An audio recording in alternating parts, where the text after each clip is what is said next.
Okay, so just relax, and I know you can tell your story better than anybody. Okay, go ahead. Okay, now. Mhm. Okay. I had the good fortune of having been born in Atlanta. I was born at Grady Hospital, and I'm what they refer to as a Grady baby. Okay, let's start with your name though first. Your Okay. name and then your title, and then we can go into that. So we're gonna start over in Okay. three, two, one. I am Leroy Johnson. I'm a graduate of Booker T. Washington High School, but my grade school was Morehouse College. I graduated of Morehouse College and decided to go to Atlanta University for a degree in political science. I had great professors that influenced me to go into the law, and I finished North Carolina Central University College in North Carolina and returned to Atlanta to go into the district attorney's office. And I was in the district attorney's office about 3 or 4 years. And I passed the bar while I was in the district attorney's office, and I set up my own law practice. And I have practiced law in the state of Georgia for 54 years. And during that process, I had an opportunity to run for the Senate of Georgia. In 1962, I was during the period of the civil rights movement, and I ran for the Senate from the 38th district.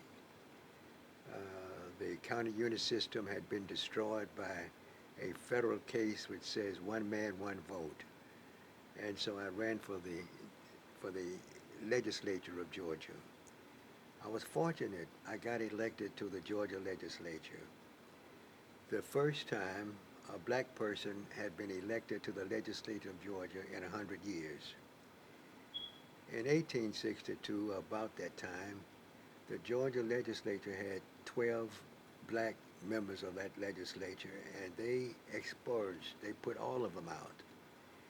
And so it wasn't until 1962, when I ran for the office, that a black man had been elected to the legislature of Georgia. And at that time, all the facilities in the state capitol were segregated. There were signs over the water fountains saying colored and white.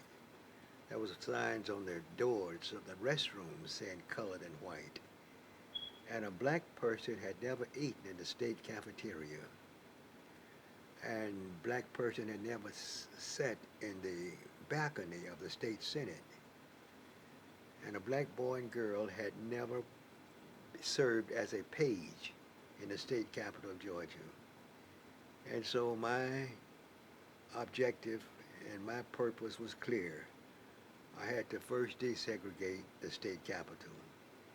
And I did so by every senator can appoint pages, that is, boys and girls, to aid them during during that day. And the pages that I appointed, I had them to drink water from the fountain which says white. And I had them go to the men's bathroom which says white men only, that said white. And I continued to do that for about 3 weeks, carrying the having the boys to drink from the fountain that says white, go to the restroom that says white, and the same for the girls that I appointed. And about 3.5 weeks, the signs all came down over the water fountains and from the doors of the restaurant. I mean, from the doors of the bathroom. Now, what is so important is that a black person never ate in the state cafeteria. And so I decided to go with one of my friends from Fulton County, decided to go to the restaurant. And his name was Joe Salome. He was a part of the Fulton County delegation. And so we went to have to have lunch in the state cafeteria. And the lady stopped us at the door and says, "You can't come in here. We don't serve Negroes." And I told her I was a senator from the 38th district, with all the rights and privileges appertaining there too. And she said, "Well, you're not going to eat in here." And I suggested to her to go and see her supervisor. So she left and came back in about 15 minutes and says, "All right, come in." So we went in, got our food, went to the place where we had to the cashiers, and we paid for the food, and walked into the cafeteria. Well, the seating arrangement was that you had these long tables and you had people sitting on each side of the table to eat. Well, we looked around and finally we saw a table where white people were sitting on one side, but there was 2-3 vacancies on the other side of the table. So Joe Salome, who was with me, we went to that particular table and he put his tray down. And I followed him, and I put my tray down. And when I put my tray down on the table, all the white people got up from the table and left. So we sat there to eat. And then a few minutes later, all of the white people at the table across from us, next to us, left. And within 10 minutes, all the tables around us, where all white people were sitting to eat, they picked up their food and left. And so we had a whole area by ourselves. And I said to Joe, "Joe, we have a private area that we're eating now in the state cafeteria of the state capitol. But we desegregated the state capitol. And the next day I had my friend QB Williamson, who was a black member of the board of the city council. I called him and he went to lunch with me. But that's the way we desegregated the city council. And what is so important in my story is that when I was elected in 62 and took office in 63, not one senator from South Georgia or North Georgia spoke to me. I would walk down the hall and meet a senator going in the opposite direction. And I would say, "Good morning, Senator." And his reply would be, "Mm. And that happened continuously for the whole session. None of them would speak. And so that was an experience that I had, and I had to do 2 things. Number one, I had to make certain that they knew that a black man could be just an effective senator as a white man. If he had this education ability, and I finished Morehouse, I finished Atlanta University, and got a law degree from North Carolina Central Law School. So I had the credentials. It wasn't the credentials that they were concerned about, but they just didn't speak to me because I was black and they were white. And but that was a part of my history. I had the good fortune of finishing a great school like Morehouse. And Morehouse awarded me the Benjamin E. Mays Trailblazing Award, which was one of the great awards that Morehouse gives. And so that was just a part of my background. I'm now writing my memoirs, and I hope to finish within the next 4 or 5 months, which will tell this story of my journey of a black man in a white man's legislature. Thank you for sharing that. Excuse me. One of the markers we're going to put up will acknowledge the efforts of the Student Nonviolent Coordinating Committee. You want to talk about SNCC? SNCC was an organization of students who had to come together to coordinate the activities of students throughout the South, in Georgia, Arkansas, Virginia. All the students was moving to desegregate that particular area, wherever they were, that state or that city. And SNCC had a very important role to try to coordinate their activities to make sure that they had some sufficient assistance in doing whatever they wanted to do to make sure that they were properly organized to do what they wanted to do. And so in Georgia, Alabama, Mississippi, Arkansas, all of those states, SNCC was first headquarters in Baltimore, I believe. But anyway, they came to Atlanta, and the headquarters was in Atlanta.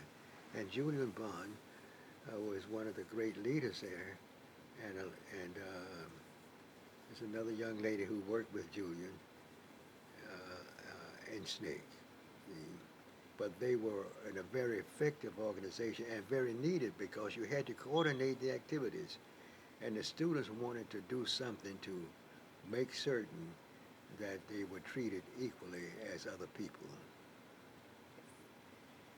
And let's talk about the desegregation of city. Well, before you move on, what did you have the occasion, Senator, to work with John Lewis when he was in SNCC in Atlanta, or? John Lewis was a part of SNCC.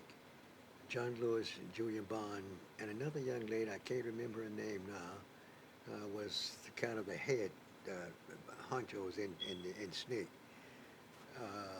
But my contact was mainly with Lonnie King from Morehouse, Ben Brown from Clark, Herschel Sullivan from Spelman, and students from that university system.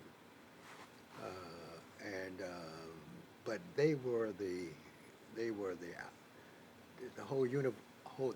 leaders of the Atlanta University group system of students in the student movement. But I did have the opportunity to work very closely with John Lewis. Right, and that was Ruby Doris Smith. You were. Yes, Ruby Right. Doris Smith was with SNCC. Yes. Okay. The desegregation of municipal facilities, and you want to talk a little bit about that? Yes, let me say this, because it is, I think, necessary. Most Atlanta think about the desegregation of Atlanta because of the lunch counters, you see. And there is a belief that the Civil Rights Act of 1954, Brown versus the Board of Education, which says that schools in this country was desegregated, that desegregated the whole South. But Brown versus the Board of Education desegregated schools, the school system in America. But Brown versus the Board of Education did not desegregate the city of Atlanta. It was the student movement that desegregated the city of Atlanta. And I'm not so sure that we actually give credit to the students for that specific job. But when you look at it, it was the uncompromising position of the student against an evil system of segregation, using a nonviolent method of marching and desegregating the city that desegregated Atlanta. It was great. The Civil Rights Act of 1954 was a great act and was slow in coming, but it did not segregate Atlanta. What segregated Atlanta was, number one, the suit that the student movement members filed, Brown versus the City of Atlanta. And Brown versus the City of Atlanta desegregated all the city facilities that were segregated, the auditoriums, the theaters, the arenas, the parks. That decision desegregated the laws of Atlanta dealing with segregation. The second thing that happened because of the student movement was the desegregation of restaurants and hotels. The governor of Georgia, who was Lester Maddox, owned a restaurant called the Pickwick. And he stood in the door with an axe and says, no black people will eat in this restaurant, see. And the students protested, and then they went to the Heart of Atlanta motel for rooms, and they wouldn't permit them to come in, and they protested that. And so the Heart of Atlanta filed a suit against the United States government saying that the Civil Rights Act of 1964 did not apply to them. And the court ruled just the reverse. The court said that the 1964 Civil Rights Act applied across the board and throughout America. And so the restaurant was desegregated and the motel was desegregated, all because of the pressure that the student movement had brought about. And so those were the things that desegregated the Atlanta, along with the desegregation of the counters downtown, that is the Rich's department store. Now everybody knew about Rich's. They do not know about Brown versus the City of Atlanta. They do not know about the hotel suit, but they know about the lunch counter situation, and that's very important. What happened there was that Lonnie King and the students had to make a decision. They were going every day protesting and demonstrating in the downtown area, mainly the Rich's department store and but mainly Rich's and other lunch counters. But Rich's, the head of Rich's represented the persons involved in the Chamber of Commerce for all downtown markets. See? So they just hammered away at Rich's. As a result of that, that's where the desegregation came in. Now let me tell you the story about that.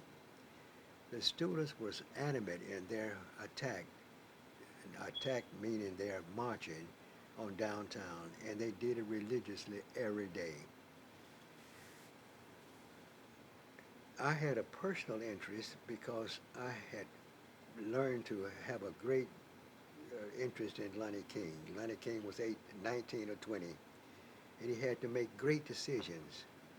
And a young person making those kind of decisions, it was an awful burden on him. But he stepped up to the plate. And there was a great meeting at Memorial Church. Is it Memorial? It's Warren Memorial. Warren Memorial Church.